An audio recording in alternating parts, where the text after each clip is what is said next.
எல்லாரும் எப்படி இருக்கீங்க? Welcome back to Anuditi vlogs. So இன்னைக்கு நம்ம கோவில் ஸ்டைல் வெண்பொங்கல் பண்ண போறோம்.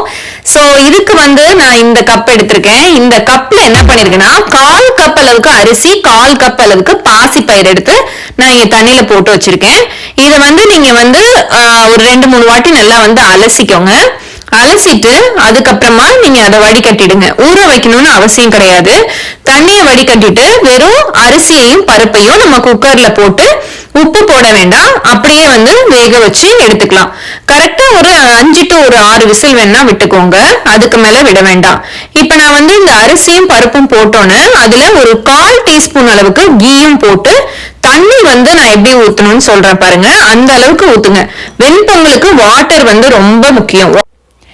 ஓகே, இப்ப இந்த கப் அளவு எடுத்திருக்கோம் இல்லையா? இந்த கப்ல நான் 1/4 கப்பு பயிரும் 1/4 கப்பு அரிசியும் எடுத்திருக்கேன். சோ இந்த சைடு 1/2 கப்பு. சோ 1/2 கப்பு அந்த தண்ணி 1 2 3 போட்டு 3/4, அதாவது அந்த 1/2க்கும் கொஞ்சம் அதிகமா 3/4 மாதிரி நான் போட்டுக்கிறேன். இவ்வளவுதாங்க தண்ணி பதம். நீங்க எவ்வளவு கப்பு அரிசி எடுக்கிறீங்களோ அதுல 3/4 பதம் நீங்க தண்ணி ஊத்தணும்.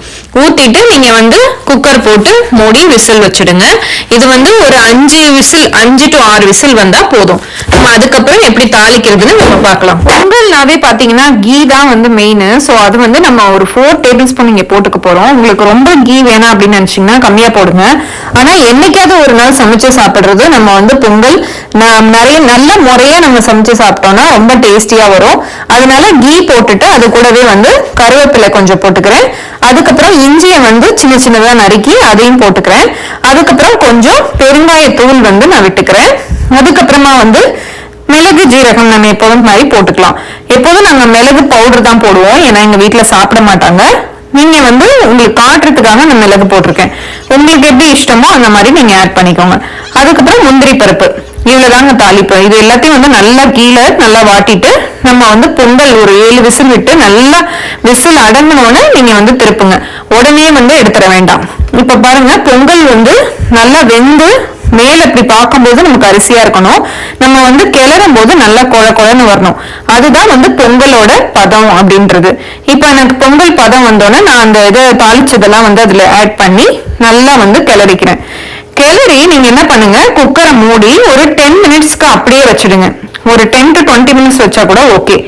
அப்படியே இன்னொரு 1 டேபிள் ஸ்பூன் மாதிரி கீயை அது மேல நான் போட்டுக்கிறேன். க்ளோஸ் பண்ணி வச்சுட்டு நீங்க ஒரு 20 மினிட்ஸ் கழிச்சு எடுத்து பரிமாறினீங்கன்னா செம்ம சூப்பரான பொங்கல் உங்களுக்கு கோவில் ஸ்டைல்ல நமக்கு ரெடி ஆயிடும். ஹோட்டல் ஸ்டைல்லையும் இப்படிதான் பண்ணுவாங்க. உங்க வீட்டுல கண்டிப்பா ட்ரை பண்ணி பார்த்துட்டு எனக்கு சொல்லுங்க. இது கூட தக்காளி சட்னி, தேங்காய் சட்னி, இல்ல சாம்பார், இல்லைன்னா கத்திரிக்காய் கோஸ்து அது மாதிரி வச்சு சாப்பிடலாம். இங்க நான் கத்திரிக்காய் கோஸ்து வச்சிருக்கேன்.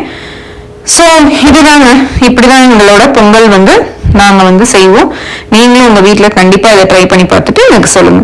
இன்னொரு நல்ல வீடியோட உங்களை நான் பாக்குறேன். அது வரைக்கும் பாய்.